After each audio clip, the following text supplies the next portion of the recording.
Hello friends, मेरा नाम है अजहर सईद और आप देख रहे हैं अजहर सईद टीवी। आज मैं लाया हूँ आपके लिए एक कमाल की वीडियो। आपने अगर मेरा अभी तक चैनल सब्सक्राइब नहीं किया तो जल्दी से सब्सक्राइब कर दें। ये है कतर, सऊदी अरब, बहरीन और यूएई के दरमियान वाक़ दुनिया का सबसे अमीर तरीन कंट्री। इतना अमीर कि इसकी पर कैपिटा इनकम है $1,28,000, जो कि अमेरिका, सिंगापुर और इवन पड़ोसी अरब ममालिक जैसे कि यूएई और सऊदी अरब वगैरह से भी कहीं ज्यादा है। बड़ी बड़ी बिल्डिंग्स, शॉपिंग मॉल्स, महंगी गाड़ियाँ, इसीलिए कतर को मिडिल ईस्ट का वेगस भी कहते हैं। लेकिन कतर हमेशा से ऐसा नहीं था। चंद साल पीछे चले जाएं तो कतर सिर्फ एक तपता हुआ सहरा था जिसमें गुर्बत, भूख और बोरियत के अलावा कुछ नहीं था। तो फिर ये इतनी बड़ी ट्रांसफॉर्मेशन कैसे हुई? जो देश सारे अरब कंट्रीज में सबसे गरीब था, आज दुनिया का अमीर तरीन देश कैसे बन गया? इसके पीछे बहुत ही इंटरेस्टिंग कहानी है और ये कहानी बाकी सारे अरब कंट्रीज की कहानी से मुख्तलिफ है। इस वीडियो के एंड तक आप ये भी समझ चुके होंगे कि क्यों सऊदी अरब और यूएई कतर को पसंद नहीं करते और कैसे कतर आने वाले वक्त में भी अपने पड़ोसी अरब देशों के मुकाबले में ज्यादा खुशहाल और महफूज होगा। ये कहानी शुरू होती है 1916 में, जब कतर के अमीर अब्दुल्ला अल सानी ने ब्रिटिश के साथ एक ट्रीटी साइन की, जिसके मुताबिक ब्रिटेन ने कतर को किसी भी जमीनी या समुद्री हमले की सूरत में डिफेंड करना होगा और कतर बदले में अगले 25 साल तक ब्रिटिश कॉलोनी का हिस्सा रहेगा और यहाँ से निकलने वाले हर नेचुरल रिसोर्स में ब्रिटेन का शेयर होगा। 1940 में कतर में सबसे पहली ऑयल फील्ड डिस्कवर हुई। 1960 तक कतर में तेल की खोज और उसे जमीन से निकालने का काम उरूज पर था और कतर के हालात आहिस्ता आहिस्ता बदलने शुरू हो चुके थे, मगर अभी भी कोई बहुत ज्यादा तब्दीली नहीं आई थी। लेकिन फिर 1970 में शेल ऑयल कंपनी ने इस कंट्री का सबसे बड़ा खजाना दरियाफ्त कर लिया, नॉर्थ फील्ड, दुनिया की सबसे बड़ी नेचुरल गैस फील्ड। लेकिन उस जमाने में गैस कोई बहुत ज्यादा प्रॉफिटेबल नहीं थी और उसकी वजह ये थी कि गैस को सिर्फ पाइपलाइंस के जरिए ही किसी दूसरी जगह भेजा जा सकता था और कतर गैस इस्तेमाल करने वाले देशों से इतना दूर था कि वहाँ तक पाइपलाइन पहुँचाना तकरीबन नामुमकिन था। इसी वजह से शेल कंपनी भी ये गैस फील्ड डिस्कवर करके भूल गई और ये डिस्कवरी ऑफिशियल डॉक्यूमेंट्स में ही दब गई। 1971 में कतर को ब्रिटेन से आजादी मिल गई और वो एक आजाद मुल्क बन गया। आजादी मिलने के बावजूद अगले 25 सालों में भी कतर के हालात कोई खास नहीं बदले और फिर आया 1995, जब क्राउन प्रिंस हमाद बिन खलीफा अस्सानी ने बगावत करके अपने ही बाप की हुकूमत का तख्ता उलट दिया और कतर का अमीर बन गया। नए अमीर का एक ही फोकस था और वो था गैस। हमाद बिन खलीफा ये जानता था कि कतर की तकदीर सिर्फ गैस ही बदल सकती है, इसीलिए उसने एक बहुत ही रेयर टेक्नोलॉजी गैस लिक्विफिकेशन में इन्वेस्ट किया। लिक्विफिकेशन एक ऐसी टेक्नोलॉजी है जिसमें गैस को लिक्विड फॉर्म में कन्वर्ट किया जाता है ताकि उसे ऑयल की तरह शिप्स में दूसरे कंट्रीज तक पहुंचाया जा सके। इस सारे प्रोसेस में गैस को -161 डिग्रीज पे ठंडा रखना पड़ता है। इसी प्रोसेस पे कतर ने सारी इन्वेस्टमेंट कर दी और आज वो LNG का सबसे बड़ा एक्सपोर्टर है।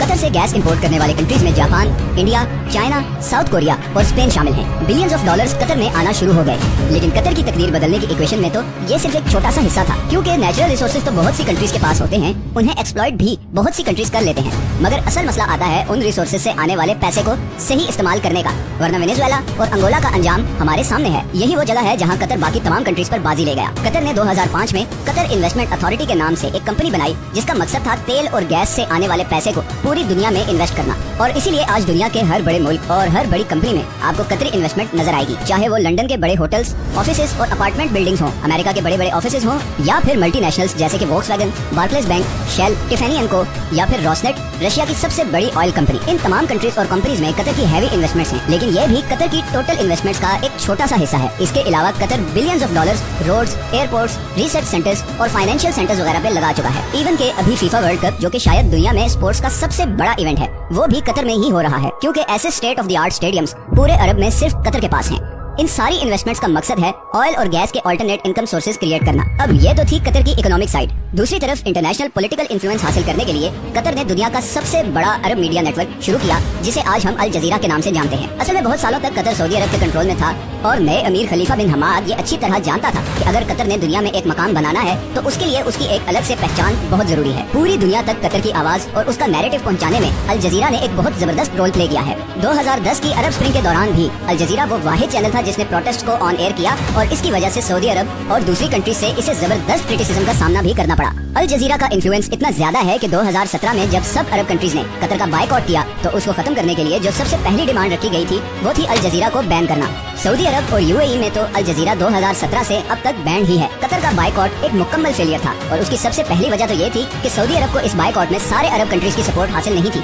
इवन कुवैत और ओमान भी इस बायकॉट का हिस्सा नहीं बने। दूसरा, कतर के ईरान और तुर्की से भी बहुत अच्छे ताल्लुकात हैं, जिसकी वजह से गो के सऊदी अरब और यूएई कतर से काफी नाराज हैं, मगर इंटरनेशनली सारे कंट्रीज कतर को एक न्यूट्रल स्टेट समझते हैं। और इसीलिए पूरी दुनिया में सिवाय 6 कंट्रीज के किसी ने भी इस बाइकआउट को सपोर्ट नहीं किया। कतर को गैस की वजह से एक और फ्यूचर एडवांटेज भी मिला है। ऑयल के बारे में तो बहुत से एक्सपर्ट्स कहते हैं कि 2030 नहीं तो मैक्सिमम 2040 तक वो इलेक्ट्रिसिटी से रिप्लेस हो जाएगा, मगर गैस के बारे में ऐसी कोई प्रेडिक्शन नहीं, बल्कि उल्टा गैस की डिमांड मुसलसल बढ़ती जा रही है। अभी रिसेंट रशिया यूक्रेन वॉर में रशिया की जानिब से गैस पाइपलाइन की ब्लॉकेज के बाद कतरी गैस की डिमांड 10 गुना बढ़ गई, क्योंकि अब यूरोपियन कंट्रीज भी गैस के लिए कतर से राब्ता कर रहे हैं और ये डील कतर को और अमीर बना देगी। 2022 में कतर की एनर्जी एक्सपोर्ट्स पहले ही $100 बिलियन क्रॉस कर चुकी हैं, तो कल को जब बाकी अरब कंट्रीज ऑयल रिप्लेस होने से परेशान होंगे, वही कतर को इस चेंज से कोई खास फर्क नहीं पड़ेगा। अब कतर में सब कुछ अच्छा भी नहीं है और रिसेंटली वहाँ पर लेबर क्लास की कंडीशन को लेकर काफी सवाल भी उठाए गए हैं, लेकिन स्टिल कतर बाकी अरब देशों के मुकाबले में काफी ओपन स्टेट है, जहाँ मीडिया की आजादी है, इकोनॉमिक कंडीशंस बेहतर हैं और फ्यूचर प्लानिंग भी होती है।